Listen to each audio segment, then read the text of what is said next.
Today's scripture reading comes from John chapter 9, verses 1 through to 41. As he went along, he saw a man blind from birth. His disciples asked him, "Rabbi, who sinned, this man or his parents, that he was born blind?" "Neither this man nor his parents sinned," said Jesus, "but this happened so that the works of God might be displayed in him. As long as it is day, we must do the works of him who sent me. Night is coming when no one can work. While I'm in the world, I am the light of the world." After saying this, he spit on the ground, made some mud with the saliva, and put it on the man's eyes. "Go," he told him, "wash in the pool of Siloam." This means sent. So the man went and washed and came home seeing. His neighbors and those who had formerly seen him begging asked, "Isn't this the same man who used to sit and beg?" Some claimed that he was. Others said, "No, he only looks like him." But he himself insisted, "I am the man." "How then were your eyes open?" they asked. He replied, "The man they call Jesus made some mud and put it on my eyes. He told me to go to Siloam and wash. So I went and washed, and then I could see." "Where is this man?" they asked him. "I don't know," he said. They brought to the Pharisees the man who had been blind. Now the day on which Jesus had made the mud and opened the man's eyes was a Sabbath. Therefore the Pharisees also asked him how he had received his sight. "He put mud on my eyes," the man replied, "and I washed, and now I see." Some of the Pharisees said, "This man is not from God, for he does not keep the Sabbath." But others asked, "How can a sinner perform such signs?" So they were divided. Then they turned again to the blind man. "What have you to say about him? It was your eyes he opened." The man replied, "He is a prophet." They still did not believe that he had been blind and had received his sight until they sent for the man's parents. "Is this your son?" they asked. "Is this the one you say was born blind? How is it that now he can see?" "We know he's our son," the parents answered, "and we know he was born blind. But how he can see now or who opened his eyes, we don't know. Ask him. He is of age. He will speak for himself." His parents said this because they were afraid of the Jewish leaders who already had decided that anyone who acknowledged that Jesus was the Messiah would be put out of the synagogue. That was why his parents said, "He is of age. Ask him." A second time they summoned the man who had been blind. "Give glory to God by telling the truth," they said. "We know this man is a sinner." He replied, "Whether he is a sinner or not, I don't know. One thing I do know, I was blind, but now I see." Then they asked him, "What did he do to you? How did he open your eyes?" He answered, I have told you already, and you did not listen. Why do you want to hear it again? Do you want to become his disciples too?" Then they hurled insults at him and said, "You are this fellow's disciple. We are disciples of Moses. We know that God spoke to Moses, but as for this fellow, we don't even know where he comes from." The man answered, "Now that is remarkable. You don't know where he comes from, yet he opened my eyes. We know that God does not listen to sinners. He listens to the godly person who does his will. Nobody has ever heard of opening the eyes of a man born blind. If this man were not from God, he could do nothing." To this they replied, "You were steeped in sin at birth. How dare you lecture us?" And they threw him out. Jesus heard that they had thrown him out, and when he found him, he said, "Do you believe in the Son of Man?" "Who is he, sir?" the man asked. "Tell me so that I may believe in him." Jesus said, "You have now seen him. In fact, he is the one speaking to you." Then the man said, "Lord, I believe," and he worshipped him.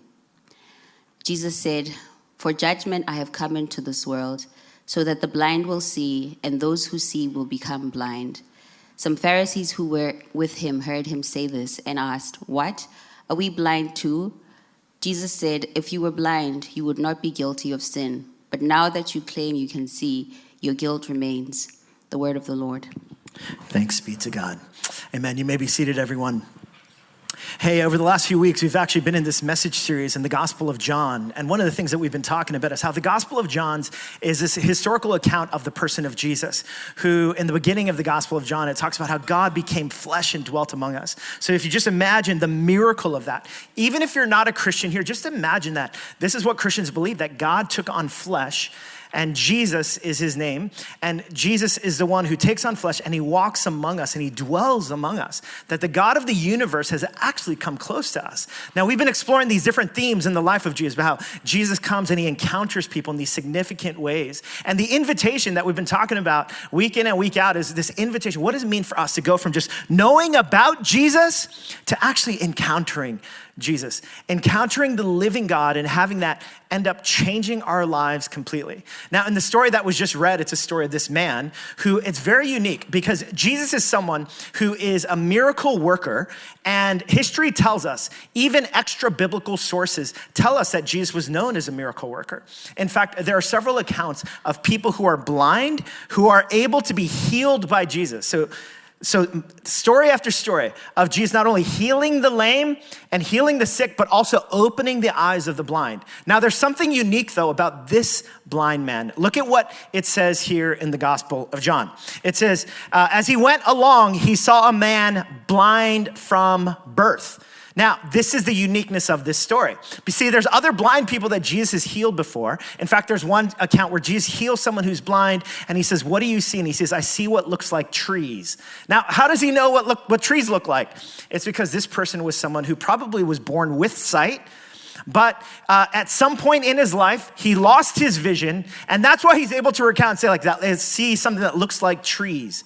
Now, this man in particular, though, his reputation precedes him. And this is his reputation. Everyone knew, oh, this is the guy that was blind from birth. As he was born into the world, even as an infant, he could not see. Now, notice what happens. The disciples, they notice that this is his reputation. And so look at the question that they ask. They say, his disciples asked him, Rabbi, teacher, Jesus, who sinned? This man who was born blind or his parents that he was born blind? Now, do you see what's happening here? They see this man's predicament. They know that he's unique in that he was born with this predicament. It's not like it happened gradually. So he was born with an infirmity. And the reason why the disciples are asking this question, who sinned, this man or his parents, was because there would be some teachings from rabbis that would teach about how you could actually sin before you were born and you would pay for the consequences at birth. So some rabbis would talk about sinning in the womb, like a child could sit in the womb, like say mom did something and the child in the womb like punched the belly of the mom in the womb. And oh, that's why this baby was now born with this infirmity. Now, this is the way in the ancient world people believed that evil, suffering, and pain, like it happened. There must be a reason for this. There must be sin somehow in the life of the baby in the womb or the parents. So whose fault is it, Jesus? Now, this very question about evil, suffering, and pain, you could imagine this question, it's the human inclination is to find someone to blame or to find some sort of reason for it. Because our rational minds, our logical minds, I am constantly looking to blame other people or figure out the reason why things happened. Even in the tragedies that exist today, think about some of the natural disasters that have happened in recent weeks, or even some of the tragedies that have happened with the crash that happened in DC. There's all sorts of, the human inclination is, what's the reason? What is to blame for this? Who can we say is the culprit for why this exists? Now, that same inclination that in the ancient world where they're saying, who sinned, Jesus? This man or his parents? To blame someone, some sort of rationale for evil. Or that same inclination in the ancient world, it exists today. I mean, even me, like I have this propensity to blame for whatever happens in my life that feels like discombobulating or uncomfortable. Earlier this week, my wife was out of town. And so I was taking care of our kids, and so making sure that my daughter, who's 9, I was walking her to the bus stop. And earlier this week, on a day that it had snowed, I didn't realize it had snowed outside. And so I just remember, like, I was working hard to make sure they're fed, get breakfast, my son leaves for school, and then my daughter, I remember I opened the door, and I noticed the snow was on the ground. And I was like, Tina? Now, you're probably wondering, like, why did I say that? Well, it's because, see, my wife was gone. First of all, she didn't tell me that it was gonna snow. And moreover, not only did she not tell me, like, she didn't get me prepared. Like I didn't have any snow gear ready or anything like that. And so it was clearly her fault that morning I was gonna be late for Avery getting to the bus stop, and it was all her fault. Now, just that moment was like this moment of like, and I remember my daughter was like, what's going on? I'm like, oh, it's your mom. I mean, isn't it interesting, like our propensity to find any little thing that, here I am, I'm responsible myself, but here I'm looking for a reason to blame someone else, some sort of rationale to blame somebody. Now, this same disposition, whether it's in the ancient world or whether it's today, it's in all of us to try to somehow rationalize the problem of evil and suffering. Maybe you're not a Christian here and you're basically like, yeah, the reason why I won't even entertain the idea of faith is I can't believe in a God who would allow pain and suffering and people who are born into this world with these kinds of infirmities to exist in the world. That might be you. I know that even as a Christian, I've wrestled with that. Well, let me posit this. The reality is, this question of how can a good God allow suffering, that's not a question that just Christians wrestle with or people of faith. Because let's do this. Let's say if I'm an atheist and I believe that God doesn't exist, I'm still left with the problem of evil. I'm still left trying to make sense of what do I do with the pain, the wars, the bloodshed, the difficulties, the questions, the doubts. What do I do with pain, suffering, and evil? How do I make sense of it all? Now, notice what's so stunning, because this question is posed to Jesus. Hey, who sinned? Is it this man or is it his parents? And look at how Jesus responds. Jesus responded, neither this man nor his parents sinned, said Jesus. What a confounding response. Because you could imagine these disciples, they're basically asking Jesus, hey, I've given you two options. It's either this man or his parents. Surely there's a logical reason for why pain and suffering and difficulty exist in the world. And Jesus gives this confounding response. He says, actually, no, it's neither. It's neither. Well, now, why does he do that? He's trying to explain that the problem of pain, suffering, and evil does not have any easy answers. It's not so logical and easy to explain. And he's trying to explain the ways that humans think about, the way that we think about how, like, what is the reason for evil, pain, and suffering is so far beyond. And Jesus is trying to present a different way of viewing evil and suffering and pain. Now, if you've been around for the last few weeks, you probably heard I wrote a book called Beautiful, Disappointing, Hopeful. And what's been funny is I've been getting text messages for friends who have started reading the book. And they text me a picture of the book and they'll say like, hey, my book came damaged. And it's because on the cover of the book, there are these water drops that looks like the book is damaged. And then they realize, oh, there's supposed to be teardrops. And they make a little joke about it or whatever. Now, the Christian view of suffering and difficulty in the world. See, the Christian view, yes, we believe in a good God, but we actually believe that suffering does exist in the world. In fact, we believe in beauty as well as disappointment. And Christians have a view of disappointment and suffering, of pain, of evil, and how God responds to it. Now, here's a Christian understanding from the scriptures, and if you're not a Christian here, you don't have to agree with this, but here's what Christians believe about suffering, evil, and pain. We believe that there's actually three contributors to evil, suffering, and pain. First, there's what's called the flesh. Can I hear you say the flesh? Now, the flesh is not simply literal like skin. The flesh is actually known in the scriptures. It's known for our natural proclivity, every single one of us, to sin, to make mistakes, to be people who are predisposed towards greed and pride and lust. It's the thing in us, every single one of us, doesn't matter what culture you come from, how wealthy you are, how educated you are, every single one of us has this thing called flesh. In other words, we are all sinners. Now, some of you might be like, well, Christians, they think that everyone else is a sinner. I'm saying, no, Christians should believe that all of us are sinners. In fact, high five your neighbor and say, you are a sinner. High five your other neighbor, say, you are too. That's right, we're all sinners. Thank God for that. You see how equalizing that? All of us are sinners. All of us have a flesh. So all of us actually contribute to the brokenness of the world. So whose fault is it? It's kind of all of ours. How do we contribute to this? This is the flesh. Now, there's also something called the world. The Apostle Paul in Romans chapter 12, he says, do not be conformed to the patterns of this world. Now, what is the world? Now, it makes sense that if individually all of us were created beautiful in God's image, but we're all fallen, we all have distorted kind of desires and ambitions about us. Well, we also believe that if individually there's all sorts of flaws that we carry, then collectively the systems of the world will be broken as well. There is no system of government, of economics, of basketball leagues, whatever. I don't know where that came from. The Knicks lost yesterday. I'm kind of bitter still. But like, there's no system that is not somehow tainted or somehow pure from the tainting that happens from the brokenness of the world. And the same is true with this idea, the concept of the world.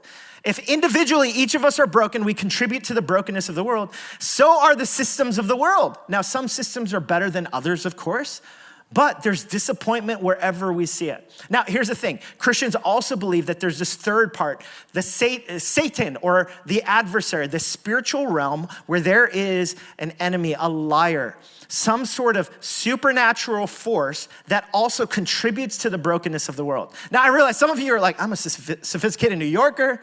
What do you mean the devil? That's why I don't come to church, is because you guys keep talking about this kind of thing. Well, what if I told you that the majority of the world around us, globally, does believe in a supernatural realm? And in fact, they believe in this supernatural realm, believe that forces are at work. The Apostle Paul talks about powers and principalities in the world. Like there are some things where, have you ever sensed like, gosh, there's something even beyond the material world that contributes to the brokenness of it? This morning, even if you don't believe in this, I mean, most of us at some level, we believe in some sort of superstitious behavior, you know? So I realized last week I was wearing a Knicks hat because I was so proud of the Knicks. And then this morning though, I was gonna wear my Knicks hat again, but they got crushed yesterday by the Celtics. I mean, that is a sign of evil in the world, you know? Like, it was at MSG as well, right? So I was reaching for my Knicks hat this morning. I'm like, they lost when I wore it last week. So I was like, let me wear my Yankee hat instead. Like now, listen, even that little move, some of you are like, aren't you a pastor? Like, why do you believe in this kind of, I'm like, a little superstitious there.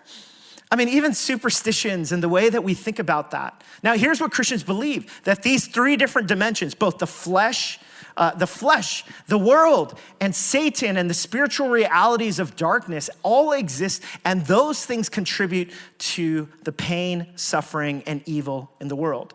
Now, when Jesus is basically saying, neither this man nor his parents, there's no one-to-one parallel.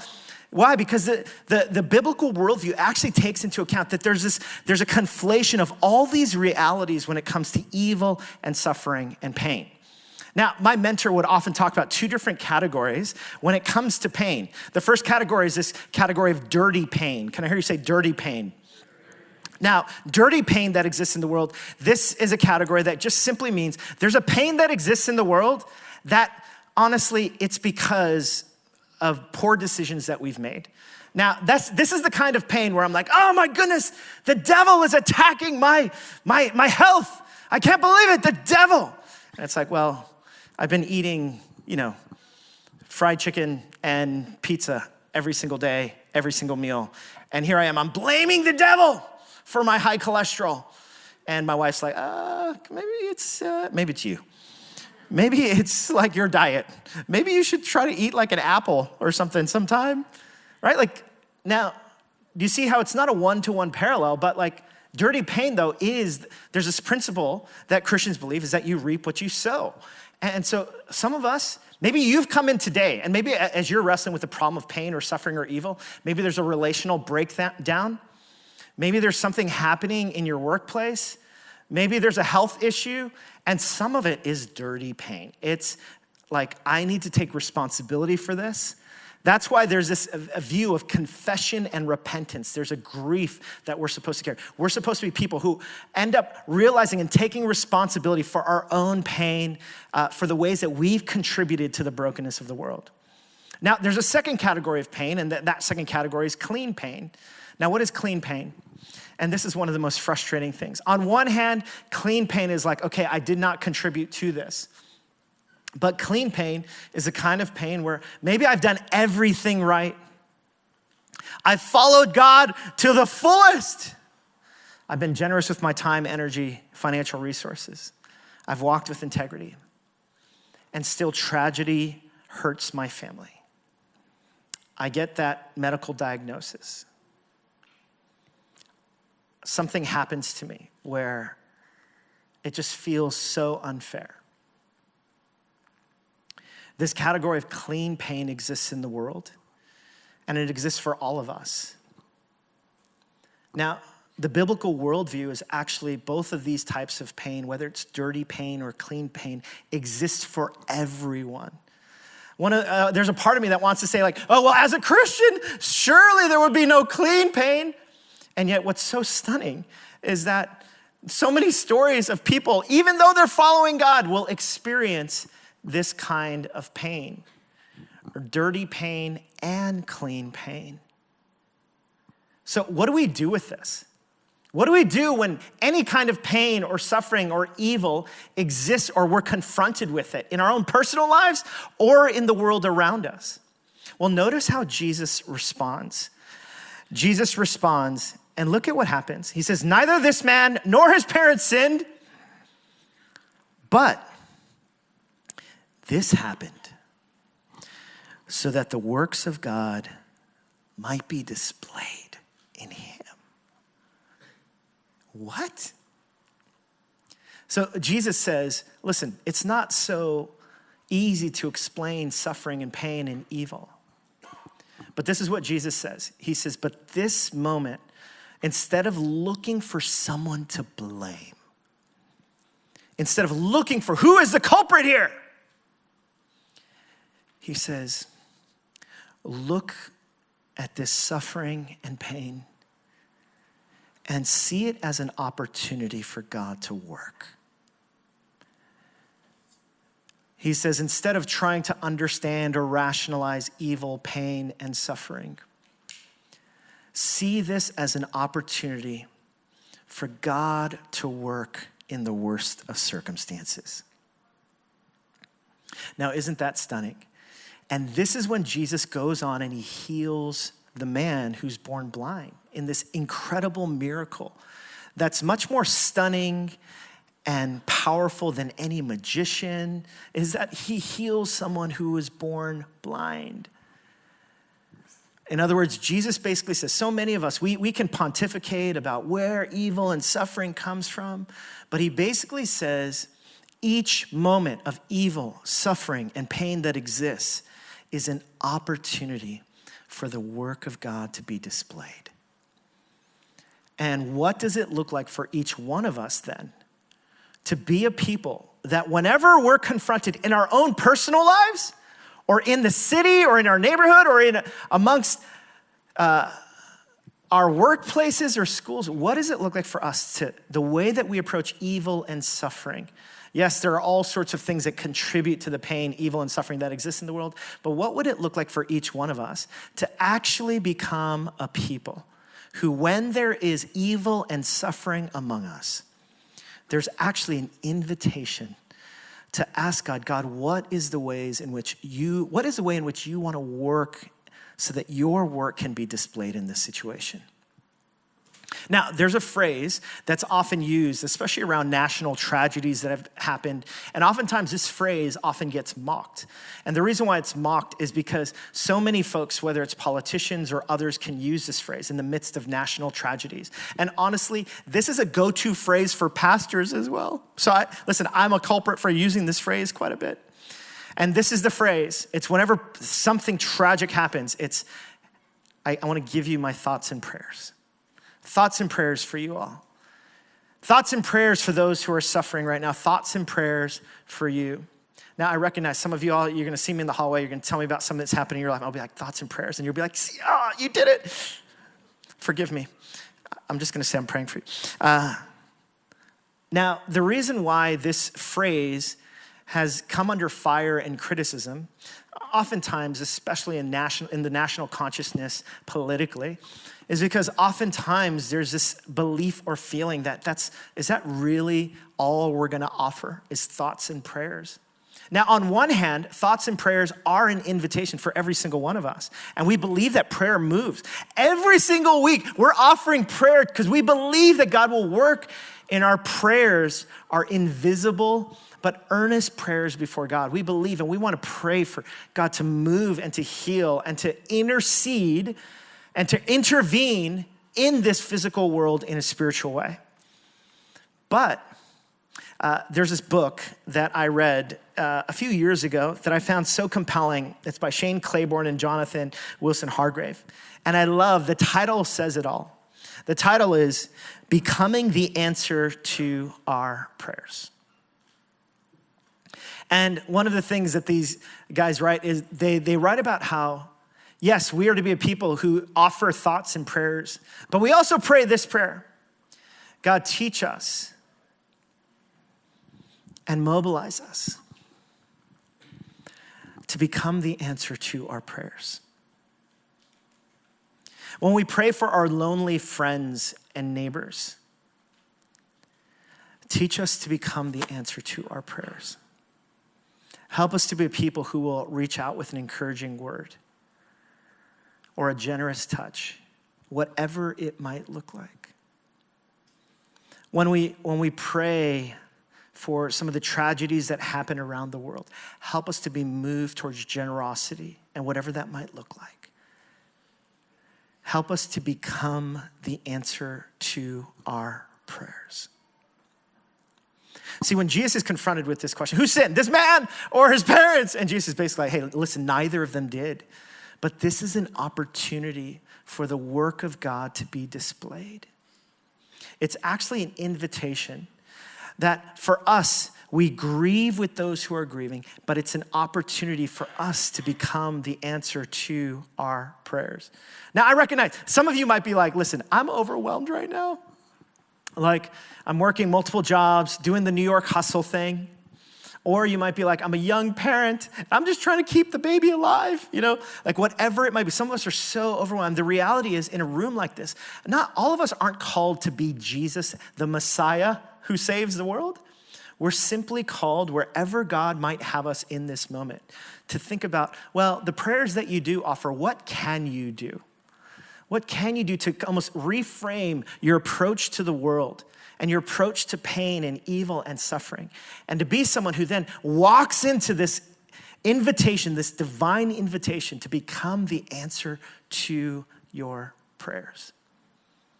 Does it mean, what does it look like for you to do what you can to give a kind word, to be generous in some sort of way, to be a people who give of yourself, whether it's with your time, your energy, your resources?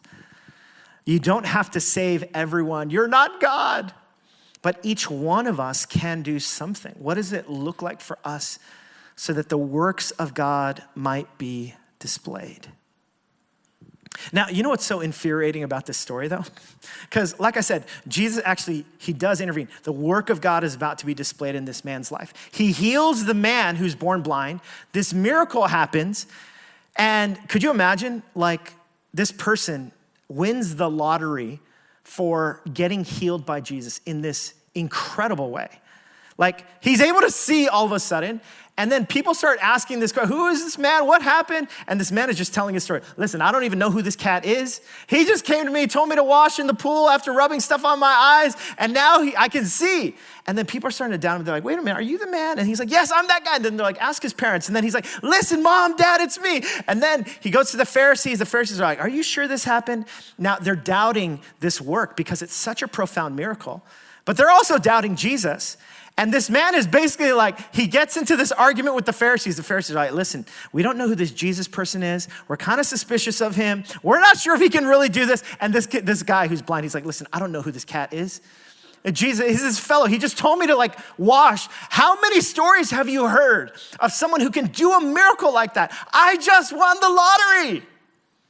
Can you just celebrate with me? And the Pharisees are so annoyed at this guy. Look at what happens. The Pharisees are so upset at Jesus, at this man. Look at what happens. To this they replied to the man, you were steeped in sin at birth. You know all those ways in which people told you that you were a screw up, you were a mess up, and that's why you're born blind? You know all the ways in which you doubted your self-worth? It was true. That's why you were born blind. And it says, and they threw him out. The word for being thrown out is the word ekbalo. It's a word for being cast out. Could you imagine this man? He's just like, seriously? Like, I won the lottery. A miracle was done. And my life just got worse.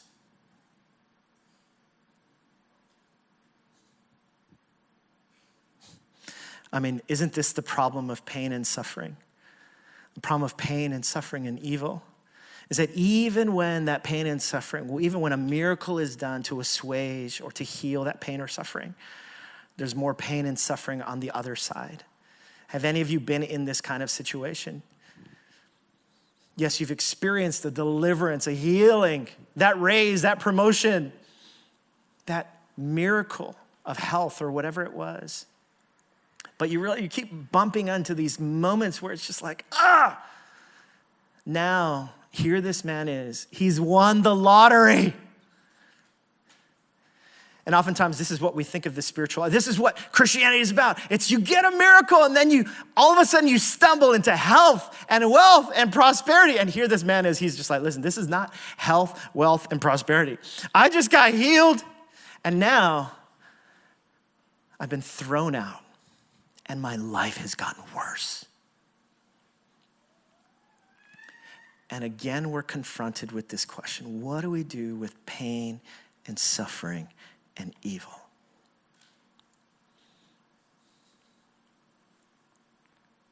I can imagine this guy being like, I wish I never met Jesus. I wish I never won the lottery. Wish I would never have gotten healed.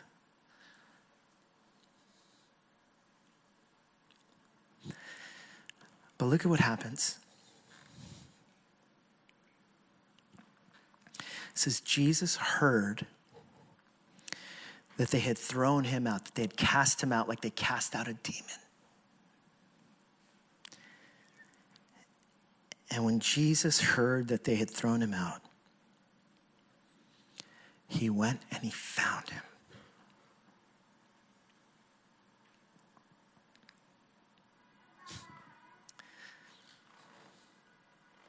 See, this is what we believe about the God that we serve. He's not some God who just kind of leaves you on your own when you're in the mud, when you're in the pit. You feel like there's no hope. You're wondering whether he's for you or with you. He's just some distant God who only helps those people over there, those rich people, those faithful people, those pious people, those people who are blessed.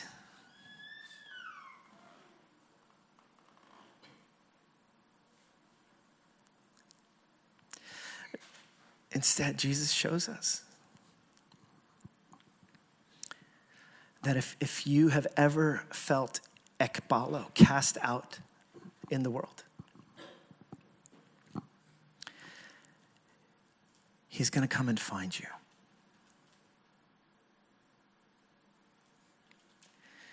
Jesus finds the man. And he says, do you believe in the Son of Man? And this guy's just like, listen, I don't know. My life just got worse. I won the lottery and my life got worse. And Jesus is like, will you believe in me? Will you be found by me? Will you come and meet the God of the universe, the God in the flesh, who does not forget you or ignore you in your moments of lostness, but actually will come and find you. You know what's stunning is that Jesus, he comes under fire from the Pharisees because the Pharisees are they're so threatened. As religious leaders, they're threatened about Jesus and how Jesus is someone who has these encounters and works these miracles, and so many people are following this Jesus. And look at what happens. Jesus, in John chapter 10, he explains to the Pharisees what Jesus does for his people. Jesus says, I am the good shepherd. I know my sheep, and my sheep know me. Just as the Father knows me, and I know the Father. And he gives this prediction. He says, I lay down my life for the sheep. The Pharisees are like, who are you? What are you doing? He's like, listen, I just want you to know I'm the good shepherd. I'm the kind of God who in the midst of someone's darkest moment, in the midst of their deepest loneliness, in the moment of where they might feel like they're in the pit of despair, I'm going to find my sheep. I'm going to lay down my life for my sheep. How could a good God allow suffering and pain and evil? See, the God that we serve is a God who, in the midst of our darkest moment, would actually die on a cross to show us that there is no pit so deep that God's grace and his love and his pursuit would not be deeper still. That Jesus would go and lay down his very life to show you that in your moment of greatest darkness, loneliness, despair, brokenheartedness, in your moment where you're wrestling, you're doubting, you're questioning, where is God in the midst of evil, pain, and suffering? Jesus says, I lay down my life for my sheep. God demonstrates that he's the kind of God who is not aloof and distant, but is actually a God who's going to race to look for you and find you, and would actually go to his very death on your behalf to lay down his life so that you might know that with whatever you're going through today, whatever moment of confusion and darkness and despair and cynicism, that there's a God in heaven who actually loves you and is pursuing you and is with you even in your darkest moment. And all you need to do is look to the one who would give his very life for you.